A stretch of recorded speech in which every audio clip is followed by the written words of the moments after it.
வீரத்தை போற்றாத நாடுகள் வீழ்ந்திருக்கிறது.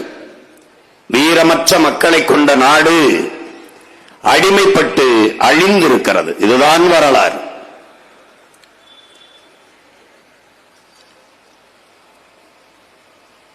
ஆனால் தமிழ் பேரினம் மானமும் அறமும் வீரமும் உயிரென்று வாழ்ந்த ஒரு இனத்தின் கூட்டம்.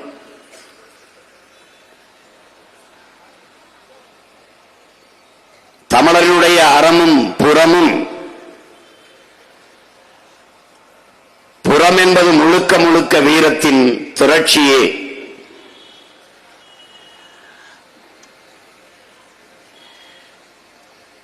அந்த வீர பேரினத்தின் வரலாற்றின் வழித்தடத்திலே வீரமிக்க குறியீடுகள் தான் இன்று நம்மால் போற்றப்பட்டுக் கொண்டிருக்கிற வீரப்பனார் அவர்களும் நம்முடைய வீர பெரும்பாட்டன் தீரன் அவர்களும்.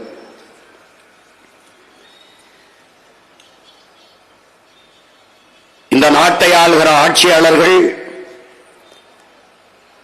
அல்லது வெகுவான மக்கள் அவர்களின் பார்வையிலே வீரப்பன் ஒரு கொள்ளைக்காரன், ஒரு திருடன், சந்தன மரக்கட்டையை வெட்டி வித்தவன், யானைகளை கொன்று தந்தங்களை கடத்தியவன், கொலைகாரன். இதுதான் இவர்களுடைய பார்வை.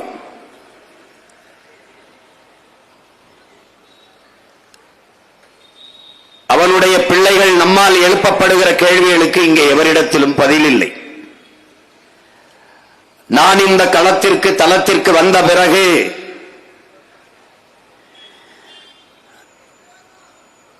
சந்தனக்கட்டையை வெட்டி வித்தார், யானைகளை கொண்டு தந்தங்களை கடத்தினார். வித்தவர் காட்டுக்குள் இருந்தார், வாங்கியவன் எங்கிருந்தான் என்று கேட்டேன். ஒருவரிடத்திலும் பதில் இல்லை.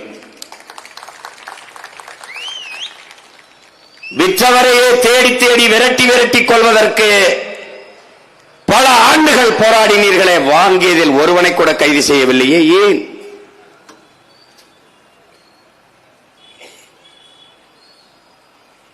அவரே சொல்கிறார், ஓராண்டு வெற்றினேன், 1 கோடி ரூபாய் காசு கிடைத்தது, அந்த காசை எல்லாம் ஏழை சனங்களுக்கு கொடுத்து விட்டேன் என்று.